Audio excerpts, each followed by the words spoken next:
Hola, buenas a todos. Vamos a hacer un nuevo supuesto práctico de celadores. Vamos a buscar aquí a la derecha del blog del Celata Garrapata, donde están todos los enlaces a los recopilatorios. Aquí están supuestos prácticos de TKE, celadores, enfermerías y otras profesiones sanitarias. En el anterior En el anterior vídeo hicimos unos supuestos prácticos de la OPE 2006 del SACIL antes de comenzar los supuestos prácticos. Mira, clicamos en este enlace y nos abre la página de Posiciones Sanidad, que la usaremos de referencia para la realización del test, para consultar cuestiones, ¿no? Aquí están los supuestos prácticos de celadores. Estos son los de TKEs, de celadores, Andalucía, Castilla y León. En el anterior vídeo hicimos los supuestos prácticos 1 y 2 de la OPE SACIL 2006. Ahora vamos a hacer los supuestos prácticos 3 y 4 de esa misma OPE de SACIL, de la Sanidad de Castilla y León, del Servicio Castellano-Leonés de Salud. Lo abrimos y bueno, comenzamos con el tercer supuesto. Ya os he dicho que son el supuesto 3 y el supuesto 4, que corresponden a las preguntas 23 a la 55. El enunciado del tercer supuesto es el siguiente: está usted trabajando como celador en el servicio de urgencias y se le presentan los siguientes supuestos. Y ahora ya vienen las cuestiones. 23. El jefe de personal subalterno le ordena que en el desempeño de sus funciones extreme la profilaxis. ¿Qué debería entender el celador con esta medida? A. Una medida curativa. B. Una medida farmacoterápica. C. Una medida preventiva. Y D. Ninguna de las anteriores. Bueno, la profilaxis es la adopción de medidas preventivas para evitar la aparición de enfermedades, ¿no? Luego la correcta es la C. Vamos a ir abriendo ya. Os voy a mostrar una sección de la página que es el diccionario sanitario. El diccionario sanitario, yo no sé si lo hemos abierto alguna vez. Es el origen de mi página de auxiliarenfermería.com. Antes de los test online creé el diccionario sanitario, que es un diccionario de términos que la metodología empleada pues fue ir recopilando los términos que encontraba yo en los test de celadores, de auxiliares, de las diferentes oposiciones que iban cayendo en mis manos, ¿no? Entonces, mirad, picas en la letra que te interese, por ejemplo aquí la P, y accedemos a los términos que aparecen por esa letra. En este caso, pues, cuál era la cuestión, profilaxis, lo de extremar la profilaxis. Protección, profilaxis, aquí está, ¿no? Profilaxis, adopción de medidas preventivas para evitar la aparición de enfermedades, ver prevención de enfermedad. Bueno, ya tenéis el acceso a otra de las secciones importantes de la web, el diccionario de términos sanitarios. Bueno, seguimos con la siguiente cuestión, 24. Los familiares de un paciente que está siendo atendido por el servicio de urgencias recaban del celador información sobre el diagnóstico y exploración del enfermo. ¿Cuál deberá ser su actuación? A. Informará amablemente a los familiares sobre el pronóstico del paciente, omitiendo cualquier otro dato relativo a la exploración efectuada o diagnóstico definitivo. B. Solicitará del médico los datos relativos a la exploración y tratamiento que se está realizando para informar ampliamente a dichos familiares. C. Se abstendrá de dar este tipo de información remitiendo a los familiares ante el jefe de personal subalterno. Y D, en todos los casos deberá orientar las consultas hacia el médico encargado de la asistencia del enfermo. Bueno, la correcta es la D, ¿no? Ha tardado mucho en aparecer, pero fijaros, ya la segunda pregunta es una de las cuestiones sobre la información que pueden facilitar los celadores. Este tipo de preguntas caen en todos los exámenes, por eso tenéis que tener muy claro esa cuestión. Está recogido en el artículo 14.2.22 del Estatuto de Personal No Sanitario. Vamos a abrir aquí las funciones de los celadores para tenerlas también a mano. Aquí están funciones de los celadores. Como os digo, en el artículo 14.2.22. Este es, ¿no? No os lo voy a leer para no perder tiempo, pero bueno, solo deciros que el celador solo proporcionará información general, en ningún caso información sobre diagnósticos, exploraciones, tratamientos o pronósticos de la enfermedad. Este tipo de preguntas, ya os digo, cae en todos los exámenes, por eso debéis tener muy clara esa cuestión. Pasamos a la 25. Cuando llega al servicio de urgencias un accidentado y una vez visto el paciente por los facultativos que diagnostican que ha fallecido, ¿qué deberá hacer el celador? A. Bajarlo rápidamente al mortuorio. B. Salir y decir a los familiares que está muerto. C. Ayudar al personal de enfermería a arreglarlo y llevarlo luego donde se le ordene. Y D. Dado que el paciente ya está muerto, volverá a la sala de celadores. Bueno, la actuación correcta es la C, ¿no? Ayudar al personal de enfermería a arreglarlo y llevarlo luego donde se le ordene.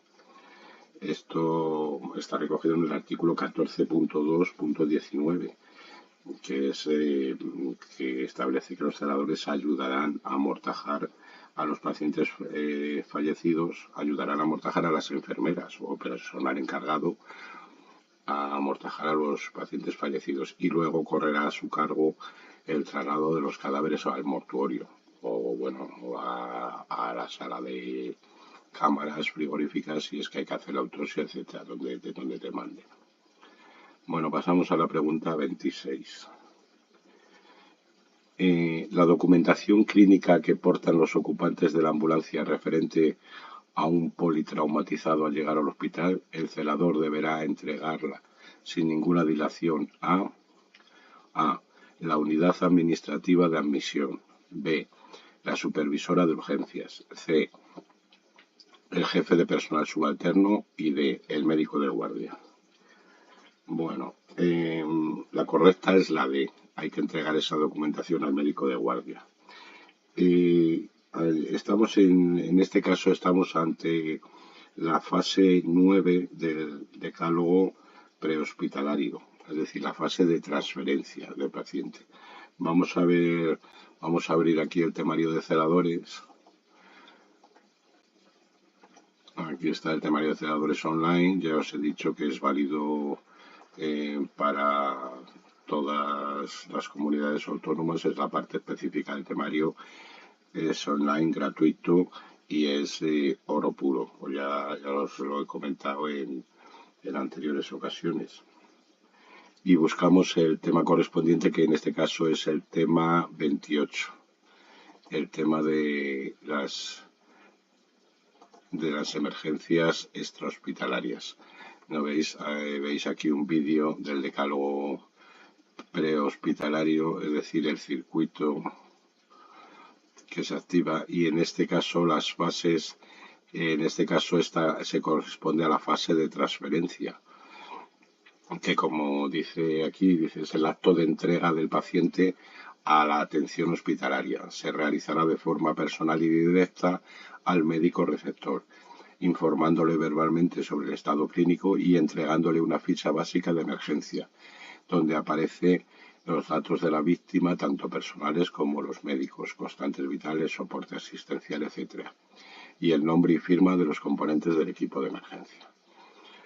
Es la fase 9, como os he dicho, del decálogo prehospitalario, la fase de transferencia.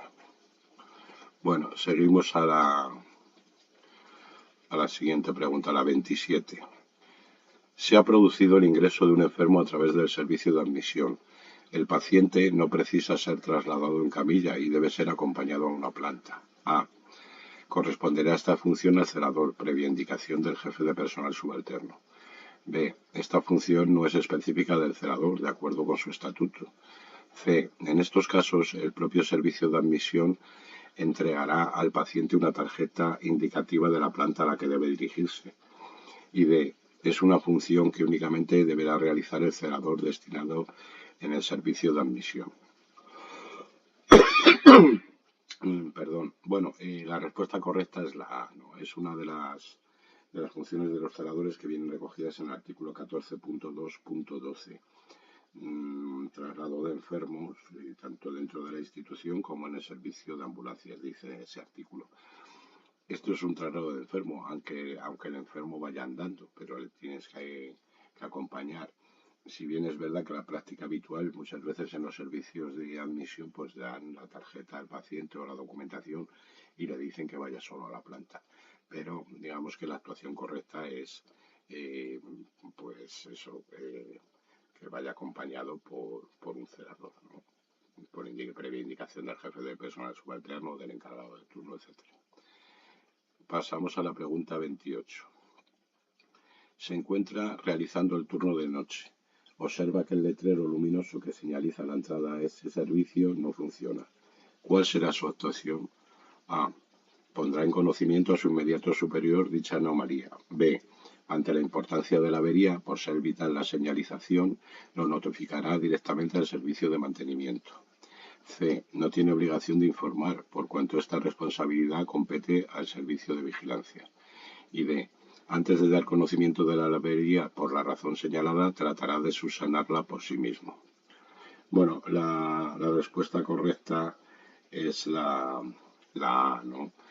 Poner conocimiento de del inmediato superior. Los celadores siempre informarán a los inmediatos superiores de desperfectos, anomalías que encuentren en la institución. Así está recogido en el artículo 14.2.9. Aquí está 14.2.9, que dice textualmente: del Estatuto Personal No Sanitario al servicio de las instituciones sanitarias de la Seguridad Social. Dice textualmente: darán cuenta a sus inmediatos superiores de los desperfectos o anomalías que encontraren en la limpieza y conservación del edificio y material. Bueno, pasamos a la pregunta 29. ¿Qué debe hacer el celador de urgencias de un hospital cuando recibe un enfermo que padece una fractura de rodilla? A. Colocarlo cuidadosamente en una silla de ruedas. B. Proporcionarle un par de muletas para que entre caminando apoyado en ellas. C. Colocarlo en una silla de ruedas que disponga de un soporte adecuado para inmovilizar la pierna afectada. Y D. Nada de lo anteriormente expuesto. Bueno, la correcta es la alternativa A, ¿no? Colocarlo cuidadosamente en una silla de ruedas. Porque algunos diréis, bueno, colocarlo en una silla de ruedas que disponga de un soporte para inmovilizar la pierna afectada. Bueno, las alternativas B y C es que esa opción esa opción corresponde determinarla a decidirlo al personal sanitario. Es decir, eso de darle un par de muletas, bueno, que es un poco absurdo, ¿no?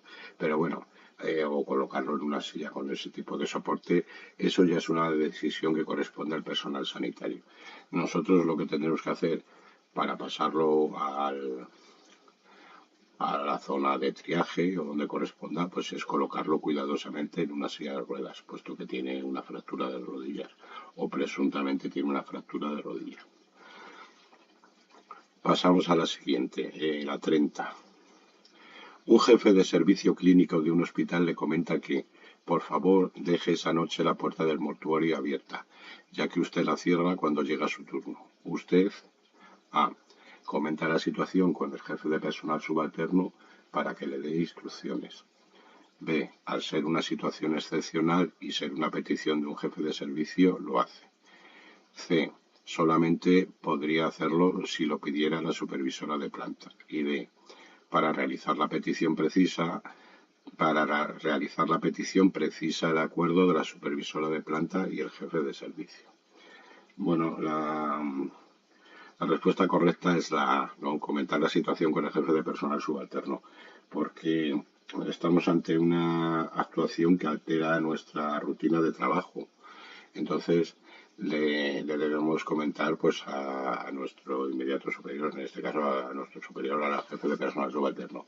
Oye, que me ha dicho este jefe de servicio que esta noche deje el mortorio abierto. ¿Qué nos va a decir?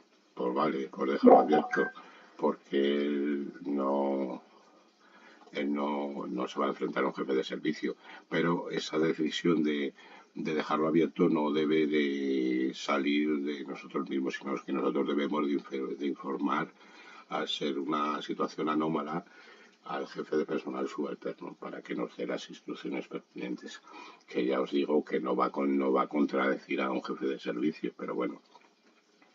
Pasamos a la 31.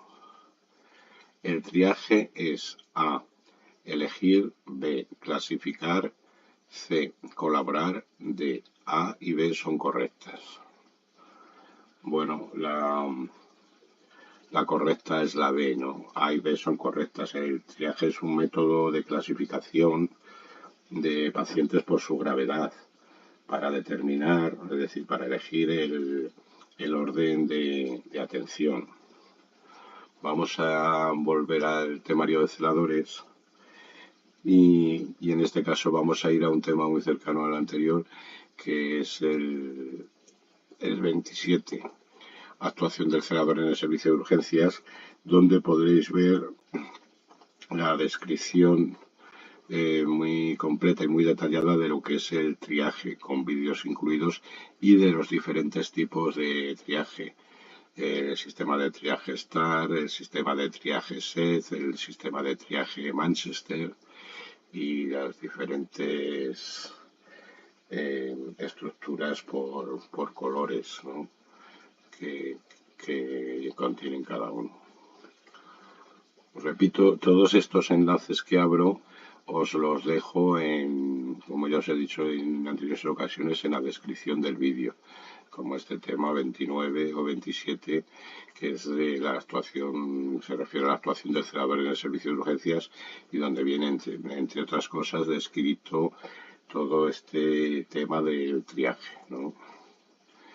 Bueno, pasamos a la pregunta 32. El enfermo que acaba de llegar a urgencias se encuentra muy agitado, ante lo cual el celador A, llamará a seguridad para que le acompañe en el trayecto; B, le colocará correas de sujeción para mantenerlo inmóvil; C, le dirá a un familiar que lo vigile y lo sujete; y D, lo dejará estar para que no se agote más. Bueno, aquí el tribunal dio por correcta la alternativa B, le colocará correas de sujeción para mantenerlo inmóvil. Bueno, esto está claramente mal, es una pregunta impugnable, puesto que los celadores, porque dice ante lo cual el celador cómo actuará, ¿no? Los celadores en ningún caso podrán poner por su cuenta las correas de seguridad, ¿no? La sujeción mecánica siempre tiene que estar acompañada de una prescripción facultativa. Y además luego la sujeción mecánica se debe realizar entre varias personas, entre 4, entre 5 o como mínimo 4 personas, para que veáis sobre este asunto. Por eso te os digo que esta pregunta es impugnable, aunque el tribunal dio por correcta esta, yo diría que no es ninguna correcta. Llamará a la seguridad para que lo acompañe en el trayecto, le dirá a un familiar que lo vigile y lo sujeta, o lo dejará estar para que no se agote más. En realidad, lo que debe hacer el celador es informar al personal sanitario para que éste sea el que se encargue de decidir si hay que realizarle la contención mecánica o otro tipo de contención como farmacológica o intentar la contención verbal, etcétera. Volvemos al temario de los celadores para que veáis la cuestión de la contención, en este caso, aparte del temario y los anexos que están incluidos en el mismo, hay una serie de entradas del blog también relacionadas con ampliaciones de temario, ¿no? Y una de ellas es sobre la contención. Mirar tipos de contención o estrategias ante un paciente agitado, ¿no? Os la dejo aquí, que viene muy bien explicado, con gráficos, con fotos. Mirad lo que yo os decía antes, 5 personas, uno sujetando la cabeza, otros dos cada uno de los brazos y otros dos cada uno de las piernas. Y en el caso de que no haya 5 personas, habrá que realizarla con un mínimo de 4 personas. Uno de ellos sujetará la cabeza, otro el miembro superior derecho, otro el miembro superior izquierdo y otro los dos miembros inferiores, es decir, las dos piernas. Bueno, pasamos de esto de la contención a la siguiente pregunta, a la 33. Llega un familiar con aspecto sucio y desaliñado y pide al celador entrar en el hospital. El celador A. Le permite la entrada. B. Lo comunica al jefe de personal. C. Le prohibirá la entrada por mostrar suciedad. Y D. Pedirá el pase y le autorizará a entrar si éste lo lleva. Bueno, la correcta es la C, ¿no? Le prohibirá la entrada por mostrar suciedad. Es una de las funciones de vigilancia de los celadores. Hay 4 artículos que se refieren a estas funciones. El artículo 14.2.6, el artículo 14.2.7, el artículo 14.2.10 y el artículo 14.2.11. Todos estos artículos del Estatuto de Personal No Sanitario se refieren a las funciones de vigilancia de los celadores. Y repito que es una de las funciones, aunque actualmente digamos que está en desuso porque los celadores ni se hacen cargo del control de acceso y aunque se hagan cargo, pues bueno, vemos que hay muchos familiares que jumean un montón y bueno, están por allí pululando, están sucios, están desalineados y nadie dice nada, ¿no? Pero bueno, digamos que en la teoría, y esto es lo que hay que responder, habría que prohibirle la entrada por muestras de suciedad. Pasamos a la pregunta 34. Los servicios de urgencias SUAP son A. Unidades de urgencias hospitalarias. B. Unidades de urgencias extrahospitalarias. C. Servicios de urgencias y emergencias sanitarias. Y D. Ninguna de las respuestas es correcta. Bueno, las siglas estas SUAP, como veis aquí, lo que significan es Servicio de Urgencias de Atención Primaria. SUAP, Servicio de Urgencias de Atención Primaria. Luego, la respuesta correcta es la B.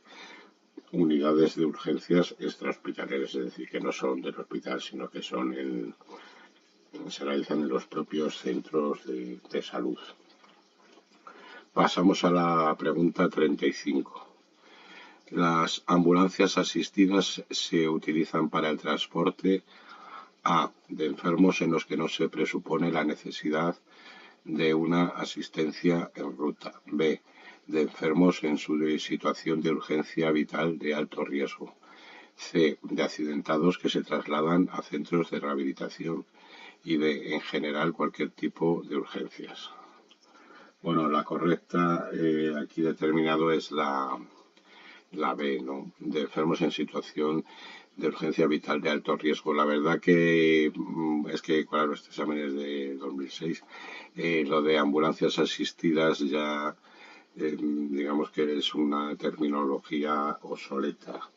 Actualmente, obsoleta o en desuso. Actualmente hay 2 tipos de ambulancias, las ambulancias no asistenciales y las ambulancias asistenciales. Pero para ello y para que tengáis claro este asunto, vamos a abrir desde aquí, desde Oposición en Sanidad, en la parte de ambulancieros o de técnicos en transporte sanitario, a ver si lo encuentro. Aquí está ambulancieros.com, la clasificación de los tipos de ambulancias, ¿no? Aquí está. Transportes sanitarios por carretera y lo que os he dicho, dos grandes tipos, ambulancias no asistenciales y ambulancias asistenciales. Dentro de las ambulancias no asistenciales están las A1 y las A2. Las A1 convencionales, transporte en camilla, y las A2 de transporte colectivo. Y dentro de las ambulancias asistenciales están el tipo B, destinadas a proporcionar soporte vital básico y atención sanitaria inicial, y las ambulancias asistenciales tipo C, destinadas a proporcionar soporte vital avanzado. Y luego ya viene la dotación de personal. Este cuadro está muy bien, la dotación de personal que conlleva, que acompaña a cada ambulancia, ¿no? Como siempre os digo, los enlaces a estas páginas os los dejo en la descripción del vídeo. Y pasamos ya a la pregunta 36, que es la penúltima de este supuesto tercero. 36. Un paciente llega a urgencias en una camilla de una ambulancia. El conductor de la ambulancia insiste en pasarlo a una silla de ruedas porque tiene más servicios que realizar. A. El celador pasará al paciente a la silla de ruedas. B. Será el conductor el que tome la decisión más oportuna, bajo su responsabilidad. C. El celador no pasará al paciente mientras no lo ordene el ATS. Y D. El celador actuará según su criterio. Bueno, la actuación correcta es la C, ¿no? El celador no pasará al paciente mientras no lo ordene el ATS. Esa decisión corresponde tomarla al personal sanitario. Daos cuenta de que cuando viene en una camilla de una ambulancia, pues si hay que pasarlo, se puede pasar a una camilla de la propia institución o a una silla de ruedas de la institución, pero también muchas veces desde la propia camilla de ambulancia pues se le lleva al servicio de rayos o al TAC o a hacer otra prueba, y desde esa propia camilla se le pasa al enfermo para hacerle esa prueba, ¿no? Entonces, claro, los técnicos en emergencias sanitarias, que son en la mayoría de casos empresas externalizadas, la dirección de estas empresas, los encargados o los coordinadores les apremian para que dejen a los pacientes para que puedan realizar otro servicio, porque si tienen la camilla ocupada, pues la ambulancia está parada, está inutilizada, ¿no? Pero repito que esa decisión es una decisión que la tiene que tomar el personal sanitario. El pasar el enfermo a una camilla de la propia institución o a una silla de ruedas. Bueno, pasamos a la pregunta 37, que es la última de este tercer supuesto de la OP 2006 AFIL de celadores. 37. Llega a la puerta de urgencias un enfermo con las dos piernas escayoladas. El celador A. se mantiene en su puesto. B. Pide a algunas personas que ayuden al paciente. C. Avisa a un ATS. Y D. Se encargará de trasladar al paciente. Bueno, pues la correcta por lógica es la D, ¿no? Se encargará de trasladar al paciente, puesto que llega a la puerta de urgencias, pues es una de las funciones de los celadores del servicio de urgencias, recepcionar a los pacientes que van llegando y llevarlos al servicio de triaje, ¿no? ¿Cómo lo trasladará? Pues de la forma más oportuna o correcta posible. Desde luego que si viene con las dos piernas escayoladas, pues seguro que el tío no viene andando, ¿no? Vendrá, pues puede ser en un coche particular, y entonces pues habría que pasarlo a una camilla del propio hospital, y el celador requeriría ayuda de otros compañeros. Pero bueno, la respuesta correcta es la de se encargará de trasladar al paciente. Y ya acabamos ese tercer supuesto. Pasamos al cuarto supuesto. no sin antes toser yo y pediros disculpas por la tos. Bueno, ya estamos en el cuarto supuesto, que corresponde ya desde la pregunta 38 a la 55. Este es un poco más largo que el anterior, que el tercero. Y os leo el enunciado de este supuesto. Cuarto supuesto. Se trata de una persona que ha obtenido una plaza de personal estatutario fijo y el día 4 de febrero de 2004 es nombrada celador para desempeñar su puesto en un centro hospitalario de Sací. Los 3 años inmediatamente anteriores a su nombramiento trabajó en una clínica como personal interino en el mismo hospital. El día 20 de noviembre de 2006 ingresa, procedente de urgencias, un paciente A en la planta cuarta del hospital, donde compartirá habitación con un enfermo B que lleva encamado largo tiempo. El día 29 de noviembre de 2006 a las 10 horas ingresa en esa misma planta otro paciente C que fallece a las 7 horas de la mañana del día 30 de noviembre de 2006. Con respecto a este supuesto, se plantean las siguientes cuestiones. Bueno, el supuesto. Aquí dice muchas cosas de nombramiento, de tal, pero luego no pregunta nada sobre eso, como veréis más adelante. Pero bueno, aquí está el enunciado del supuesto. Pasamos ahora ya a las cuestiones. 38. El paciente A tiene que ser trasladado en camilla desde la sala de urgencias hasta la cuarta planta. ¿Cómo realizará el celador dicho traslado? A. Colocando siempre al enfermo de espaldas al sentido de la marcha. B. Colocando al paciente de cara al sentido de la marcha. C. Si van en camilla, no importa cómo se le coloque. Y D. Es indiferente colocarlo de cara o de espaldas al sentido de la marcha. Solo se cuidará de no molestarlo. Bueno, la correcta es la B, ¿no? Esa es la norma general en el traslado de pacientes en cama, camilla o silla de ruedas, que es que empujaremos la cama o camilla desde la cabecera de la misma, de tal manera que los pies del paciente vayan abriendo camino. Vamos a abrir una nueva sección que ya la conocéis, que es la de los esquemas. Aquí está en la zona de salud y aquí abrimos esquemas sanitarios. Y uno de los esquemas sanitarios, en concreto este número 14, habla del traslado de pacientes en silla de ruedas, cama o camilla.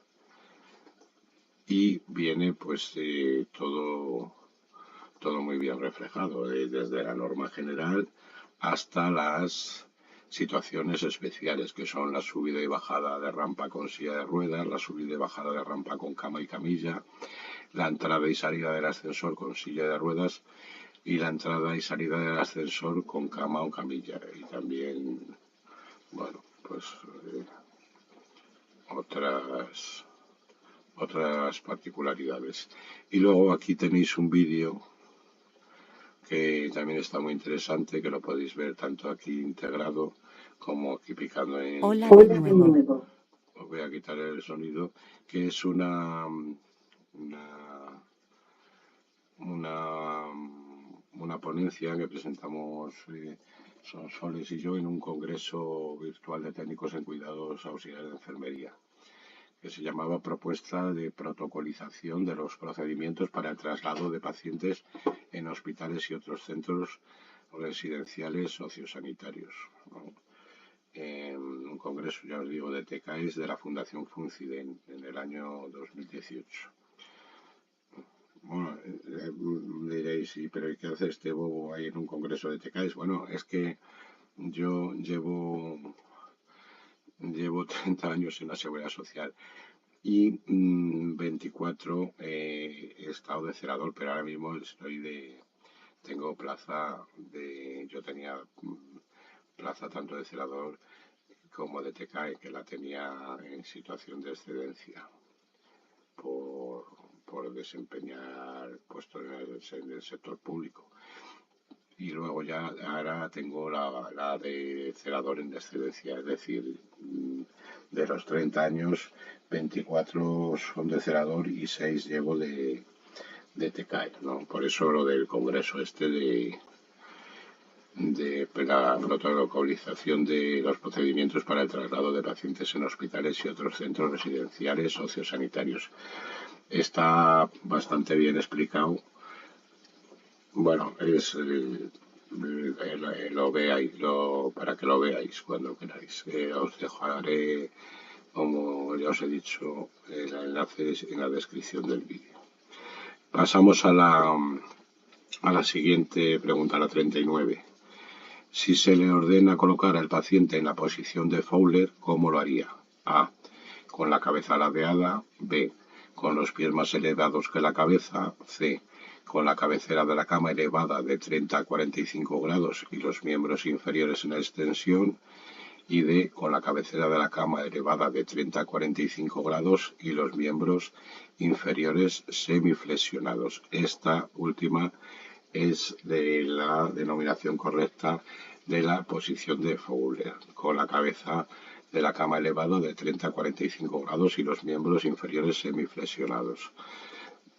Volvemos aquí al apartado de esquemas sanitarios y el esquema número 4 lo abrimos, que se refiere a las posiciones anatómicas de los pacientes, tanto las posiciones anatómicas quirúrgicas y no quirúrgicas. Y una de las primeras pues es la de Fowler, que se llama Fowler o semisentado. Aquí veis la foto y aquí viene la descripción. Aparte, digamos que también hay lo de la denominada semi-Fowler, que es con la cabecera, la elevación del cabecero de 30 grados, y la otra variante que es la Fowler alta, que es la elevación del cabecero es de 90 grados. Bueno, aquí está muy bien descrito todo, y además en cada una de las posiciones, como veis, viene la imagen de la misma. El esquema de posiciones anatómicas de los pacientes, tanto quirúrgicas como no quirúrgicas. Pasamos a la siguiente pregunta, la 40. Al entrar en la habitación, el celador ve que la persiana está rota. A. Debe arreglarla sin tardanza porque la luz molesta a los enfermos. B. Debe arreglarla cuando acabe sus funciones del día. C. Debe comunicarlo a sus superiores. Y D. Debe intentar arreglarla y en todo caso ayudar al personal de oficio. Bueno, ya también estas preguntas entran bastante. La opción correcta es debe comunicarlo a sus superiores.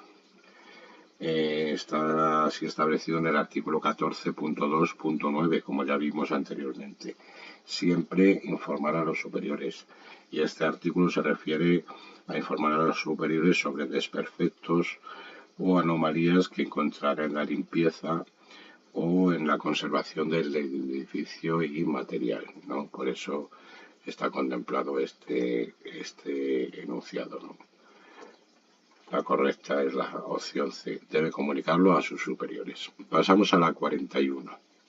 El paciente A tiene que ser intervenido quirúrgicamente de urgencia. A. El celador rasurará las zonas del cuerpo que lo requieran si el paciente es de su mismo sexo. B. Rasurar no es su responsabilidad, sino del peluquero. C. Rasurar en caso de urgencia le corresponde a la enfermera. Y D. Es responsabilidad del celador solo el transporte del paciente. Bueno, aquí la correcta es la no. Pero como veis han hecho una especie de como de actualización o de modernización del estatuto. Porque fijaros que esto está recogido en el artículo 14.2.5 y vamos a ver lo que dice la literalidad de ese artículo, el 14.2.15, no el 5. Aquí está, mira, os lo remarco. 14.2.15. En caso de ausencia del peluquero o por urgencia en el tratamiento, rasurarán a los enfermos masculinos que vayan a ser sometidos a intervenciones quirúrgicas en aquellas zonas de su cuerpo que lo requieran. Es decir, en que los celadores rasurarán en caso de ausencia del peluquero o por urgencia en el tratamiento y a los enfermos masculinos que van a ser sometidos a intervenciones quirúrgicas. ¿Qué pasa aquí con la pregunta? Que bueno, que el SACIL, ya como estamos hablando de el estatuto del año 71, que presupone que solo había celadores hombres y solo rasurarían los celadores también a los pacientes masculinos. Digamos que esta pregunta del SACIL de 2006 habla del celador rasurará las zonas del cuerpo que lo requieran si el paciente es de su mismo sexo. Hace una especie de actualización, pero en realidad lo que dice el estatuto es que en caso de ausencia del peluquero o por urgencia en el tratamiento, el celador rasurará a los pacientes masculinos que vayan a ser que vayan a ser sometidos a intervenciones quirúrgicas. Pero bueno, dan por correcta que es la más correcta de todas, desde luego. En ese intento que os digo de modernizar o actualizar el estatuto. Pasamos a la 42. Durante el traslado de la habitación al quirófano, el celador va conversando con un familiar directo del paciente A. El familiar le pregunta acerca de los beneficios del tratamiento que están aplicando el paciente y por la idoneidad de la intervención. El celador A puede dar esta información, aunque de manera muy superficial, pues sí que tiene conocimiento sobre el tema por otros casos similares en los que se ha llevado a cabo el mismo tratamiento. B. En ningún caso puede dar esta información, pues le está expresamente prohibido. C. Puede dar esta información siempre que el enfermo no haya sido calificado como terminal. Y D. No puede dar esta información ya que es función de la enfermera que le practica el tratamiento. Bueno, como veis, hemos tardado poco en este supuesto. Primera, segunda, tercera, cuarta y quinta pregunta. En la quinta pregunta ya ha caído la que siempre os digo, que es la relacionada con la información que pueden proporcionar los celadores a los pacientes o a los familiares de los pacientes. En este caso, la correcta es la B.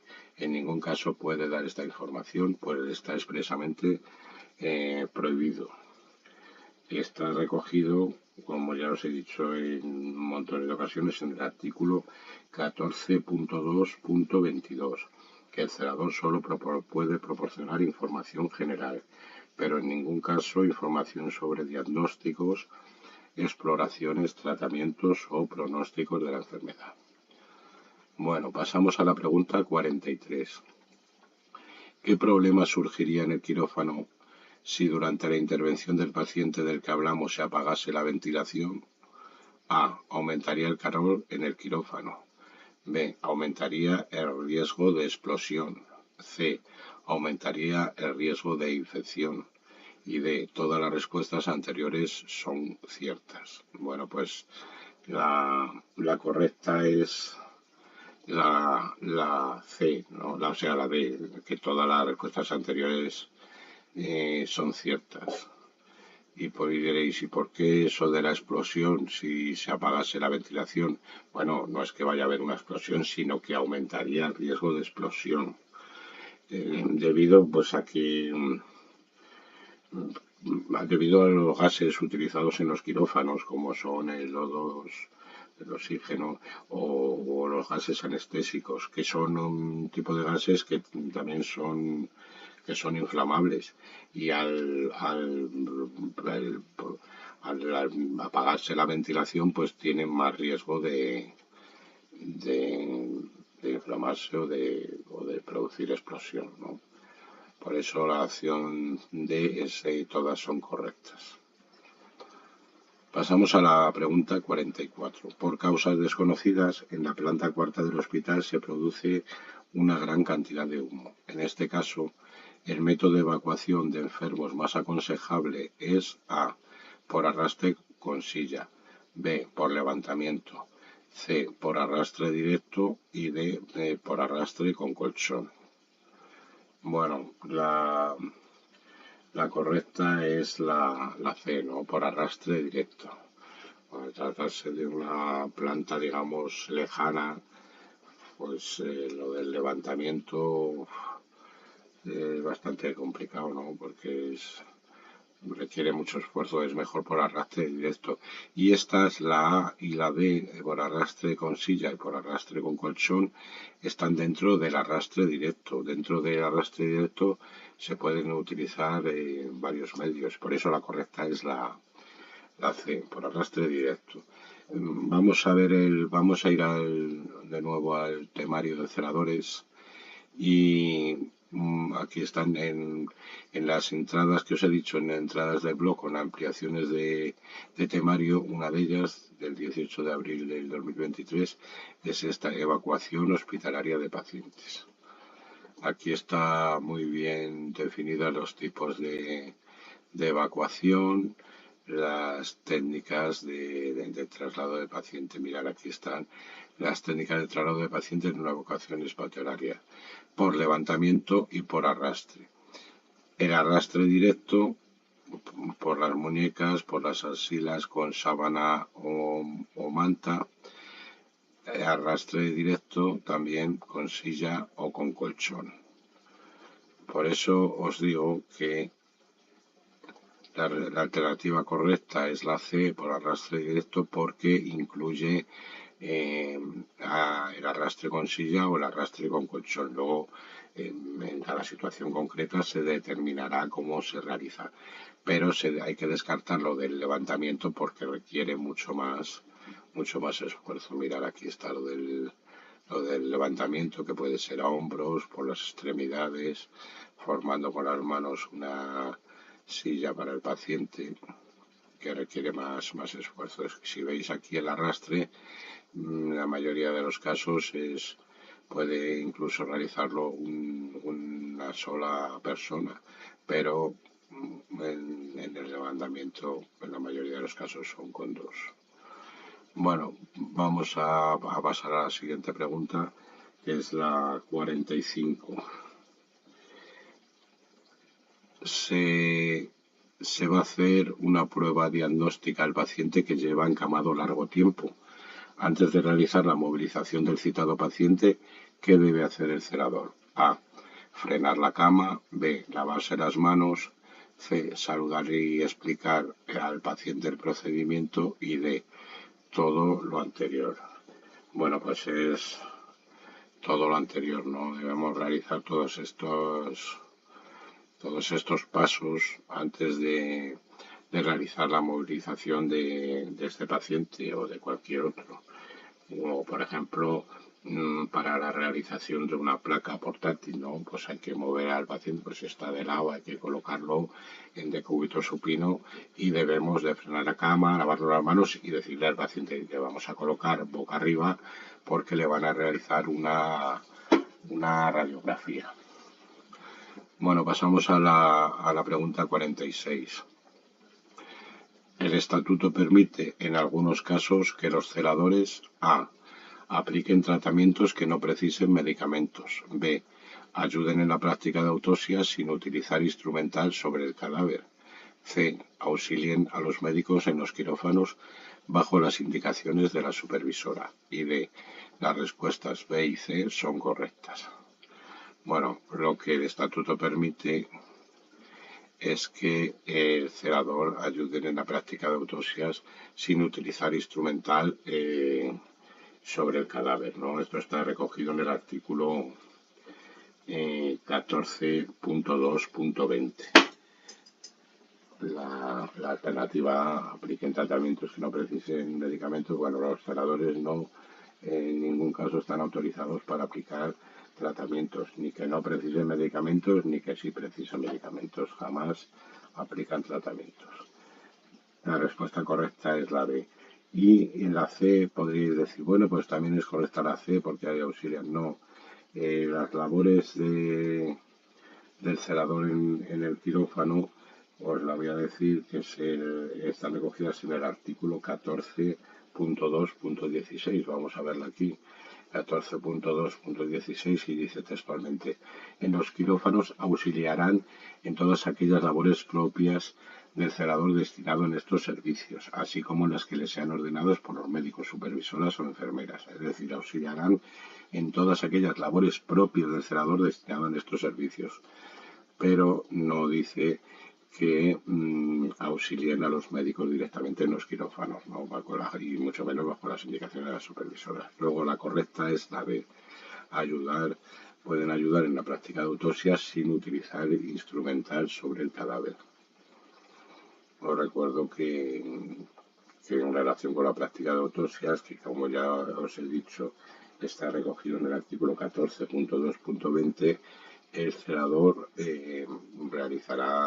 ayudará en funciones auxiliares y que no requieran utilizar uso de instrumental alguno sobre el cadáver. Y luego también posteriormente limpiarán la mesa y la propia sala de autopsias. Esa es una de las funciones de los celadores también. Bueno, pasamos a la 47, que tiene relación con lo que os acabo de decir. 47. Las limpiadoras del hospital se han negado a limpiar la sala de autopsias después de finalizada la que se ha practicado en la pregunta anterior, por lo que A. La debe limpiar el celador al no querer hacerlo las limpiadoras. B. La debe limpiar el celador por ser función suya. En todo caso es función de las limpiadoras. Y D. La debe limpiar el celador si se lo ordena al jefe de personal subalterno.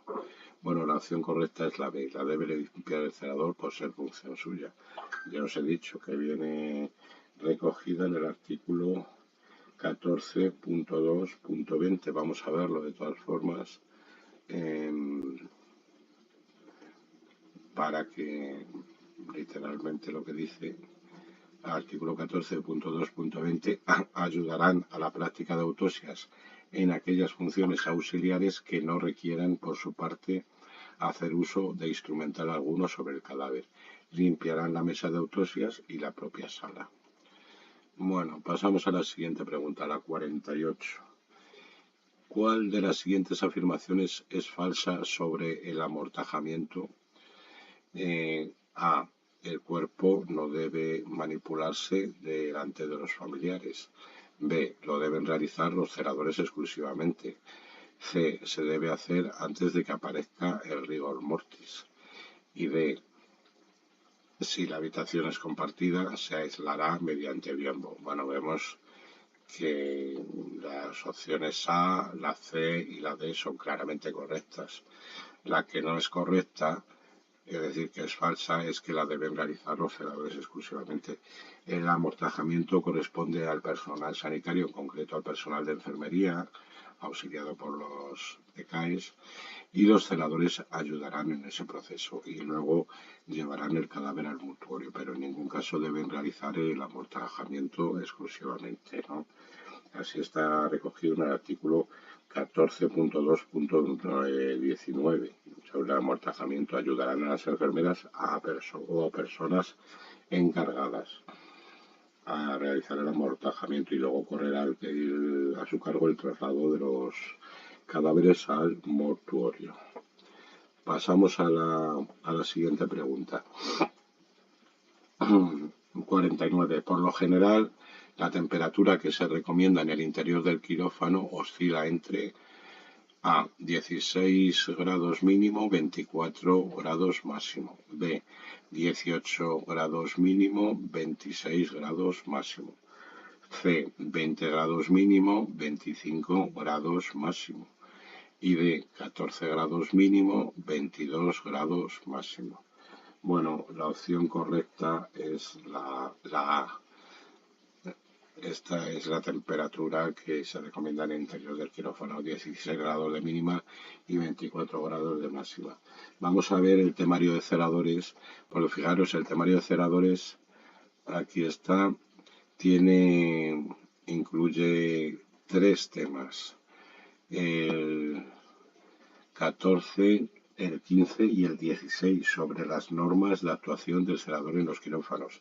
El 14 la parte 1, el 15 la parte 2 y el 16 la parte 3. Y en concreto abrimos el tema 15, que es la parte 2, y podemos encontrar, vamos a retirar un poquito la publicidad, y podemos encontrar aquí está también la higiene de las manos, las características del quirófano, y con una tabla muy muy completa, como veis, que viene no solo la temperatura adecuada, sino la humedad, la temperatura en quirófanos de pediatría, la humedad en quirófanos de pediatría, la renovación del aire, la superficie que debe disponer un quirófano, el ancho de las puertas, la iluminación, la distancia mínima del personal no estéril del campo estéril. Y mirad, aquí viene la respuesta correcta. La temperatura debe ser baja, oscilará entre los 16 y 19 grados de mínimo, 20-24 grados máximo, que es la alternativa que dan por correcta, 16 grados mínimo, 24 grados máximo. Bueno, pasamos a la siguiente pregunta. Como ya os he dicho muchísimas veces, todas estas que hemos ido viendo, las secciones, las páginas que hemos ido abriendo, os dejo los enlaces en los comentarios del vídeo. Pasamos a la 50. En la supervisora de planta le indica al celador que ayude al aseo de un paciente encamado. ¿Qué zona del cuerpo dejaremos para el final? A. Región perianal. Región perineal, B. Extremidades superiores, C. Extremidades inferiores o D. Región dorsal. Bueno, para el final siempre se deja la región perineal, ¿no? Ya sabéis que el aseo corresponde al personal de técnicos en cuidados auxiliares de enfermería, pero el celador ayuda sobre todo ayuda por supuesto en lo de la movilización, ¿no? Para que los técnicos de enfermería puedan realizar mejor el aseo. Vamos a abrir aquí en las técnicas y los protocolos de los TKEs para que veáis. Una de ellas es la del aseo del paciente encamado y aquí estos son los protocolos del aseo del paciente encamado y aquí viene el orden de lavado, que es el siguiente. Primero ojos, segundo cara, tercero cuello y hombros, cuarto brazos, manos y axilas, quinto tórax y mamas, sexto abdomen, séptimo piernas y pie, octavo espalda y nalgas y noveno región genital, como dice aquí la pregunta, ¿no? La región perineal. Lo último que se debe lavar de un enfermo, de un paciente encamado. Bueno, pasamos a la siguiente pregunta, la 51. Si le ordenan al celador que acompaña a un paciente a realizarse un EEG, se dirigirá al A. Servicio de neurofisiología clínica, B. Servicio de radiodiagnóstico, C.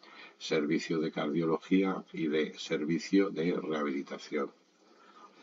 Bueno, las siglas EEG significan electroencefalograma y pues se realizan, la opción correcta es en el servicio de neurofisiología clínica. Si fueran las siglas ECG, electrocardiograma, pues serían en el servicio de cardiología, que el electrocardiograma pues mide la actividad cardíaca y el electroencefalograma, lo que preguntan en la cuestión de esta pregunta, lo que mide es la actividad cerebral.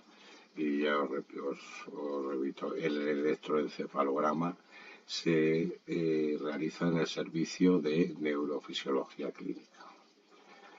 Bueno, vamos a ver el diccionario. Bueno, todas estas siglas, G, CG y muchas otras también las podéis encontrar en el diccionario, ¿no?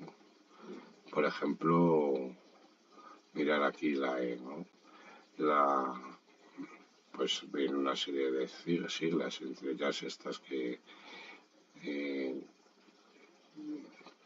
preguntan en la cuestión, también EAP, equipo de atención primaria, EDO, enfermedades de declaración obligatoria, EMG, electromiograma, EPI, equipo de protección individual, EPINME, EPOC, ETS, enfermedad de transmisión sexual, ETV, enfermedad tromboembólica venosa.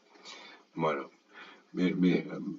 ¿cuánto llevamos? Ya una hora. Os iba a contar una una anécdota curiosa, porque ya os dije yo que este diccionario de términos sanitarios fue lo primero que hice en la página, ¿no? Antes de los test online coloqué el diccionario, que era muy pequeñito. Luego, en 20 años, la página nació en el año 2003. En 20 años se ha ido ampliando el diccionario con nuevos conceptos y tal. Ya os he dicho que la metodología de elaboración del diccionario de términos, pues eran los conceptos que iba encontrando yo en los exámenes, ¿no? De oposiciones, de celador, de TCAE, de enfermería o de cuidadores, los iba agrupando y los iba colocando por orden alfabético. Entonces, el diccionario es lo más veterano de la página, antes de los test online. Y a mí me han fusilado muchas cosas. Fusilar es copiarte, y una de las cosas que me han copiado a menudo es el diccionario, por supuesto también los test, pero el diccionario también mucho. Y una vez en una institución de Canarias, que era el servicio, bueno, era el organismo de los servicios sociales de Canarias, como aquí en Castilla y León la gerencia de servicios sociales, pues allí me parece que se llamaba Instituto Canario de Servicios Sociales o algo así, era administración pública. Y estos, de uno de los apartados de la web, que era la dirección de enfermería, pues me copió el diccionario y me lo plantificó ahí todo, como un corta y pega, pero sin cambiar ni una letra ni una coma.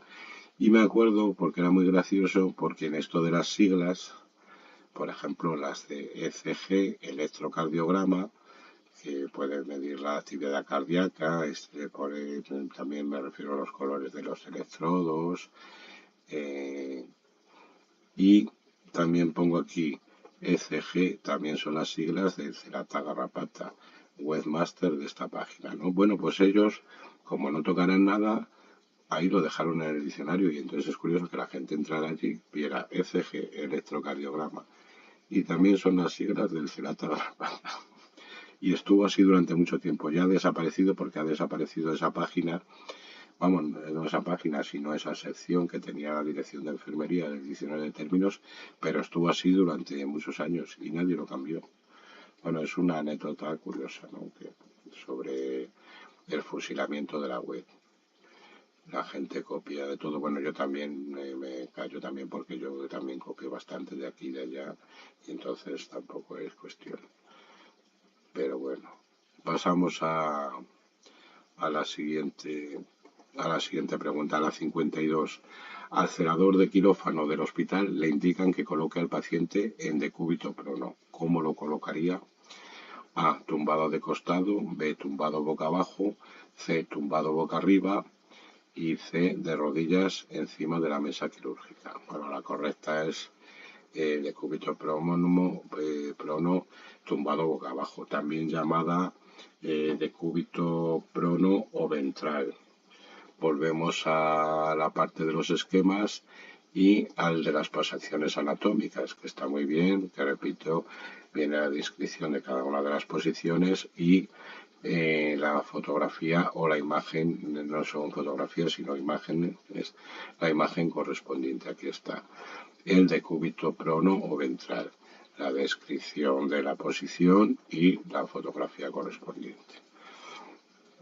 Como siempre os digo, el enlace en la descripción del vídeo. Pasamos a la pregunta 53. En el caso de que un enfermo ingresado quisiera abandonar el centro sanitario sin el alta médica, ¿cómo actuaría el celador? A, avisar al 112; B, retenerlo por cualquier medio disponible; C, poner en conocimiento de sus inmediatos superiores; y D, comunicar la situación al servicio de vigilancia y seguridad. Bueno, la actuación correcta es la C, ¿no? Ponerlo, esto ya también es bastante reincidente, como siempre, ante cualquier imprevisto, el celador pues informará a la superioridad, ¿no? No debe tener, digamos, el celador iniciativa propia. Eso que dicen muchos celadores, a mí no me pagan por pensar. Pues efectivamente, es que no te pagan por pensar, sino que que ante un imprevisto de estas características, pues lo que tienes que hacer es ponerlo en conocimiento de tus superiores, ¿no? Y no actuar por cuenta propia. Porque luego a veces tenemos iniciativas estrambóticas, nos vienen ideas chuscas al cerebro y se prepara la de San Quintín. Bueno, pasamos a la siguiente. 54, que es la penúltima ya. 54. El celador acompaña a un enfermo en silla de ruedas. ¿Cómo procederá para cruzar una puerta de hojas elásticas? A. Colocará unas cuñas para mantenerla abierta. B. Mantiene la misma posición que lleva, empujando por detrás. C. Volverá a la silla y pasará el celador antes que el paciente, caminando hacia atrás. Y D. Se situará en uno de los laterales, empujando la silla de ruedas con una mano y separando una de las hojas con la otra. Bueno, la actuación correcta es la C, ¿no? Volverá a la silla y pasará el celador antes que el paciente, caminando hacia atrás. Es el mismo sistema que entrar en un ascensor con la silla de ruedas. Volvemos, entramos nosotros primeros, marcha atrás y después entra la silla. Pero bueno, para que lo veáis aquí, volvemos a la página esta de los esquemas y el número 14, que es el esquema del traslado de pacientes en silla de ruedas, cama o camilla. Aquí vienen la norma general y después las situaciones especiales. Y mirar, aquí está también recogido nota final. Al cruzar puertas abatibles, hojas elácticas, volverá a la silla de ruedas y pasará el celador antes que el paciente, caminando hacia atrás, atravesando él en primer lugar con objeto de evitar lesiones al paciente. Como veis, si es que aquí lo encontréis todo, si es que el que no prueba es porque no quiere o porque es muy bruto también. En ese caso ya no hay nada que hacer. Bueno, vamos a ver. Ya pasamos a la última pregunta, la 55. Un enfermo que está siendo atendido en el servicio de urgencias sufre una parada respiratoria y el facultativo le indica al celador que le coloque de forma adecuada para intubarlo. ¿Cómo procedería? A. Retirará el tablero de la cabecera de la cama. B. Colocará al paciente en posición de Rosser. C. Colocará al paciente en posición de Fowler. Y D. Las respuestas A y B son correctas. Bueno, aquí la alternativa D es la correcta. Las respuestas A y B son correctas. Retirará el tablero de la cabecera de la cama. En realidad no se retiran, sino que ahora ya tienen los dispositivos, los tableros de las camas, pues la posibilidad de bajarlos para que podamos colocar al paciente en posición de Rosser, que es en decúbito supino con la cabeza colgando fuera de la cama, para que se baje el tablero para que no impida esa maniobra, ¿no? Y el facultativo, el médico, pueda intubar con facilidad al paciente. Esa es la finalidad de retirar o bajar el tablero de la cabecera, ¿no? Y colocar al paciente en la posición de Ross. Por eso la alternativa D, las respuestas A y B son correctas, esa es la correcta. Y ya hemos acabado estos supuestos prácticos número 3 y 4. Os recuerdo que en el anterior vídeo hicimos los supuestos prácticos 1 y 2 de la OPE de celadores 2016 del SACIR. Bueno, pues hasta el próximo vídeo, que no sé de qué servicio de salud será, pero que bueno, ya veremos. Haremos más vídeos. Venga, un saludo y hasta la próxima.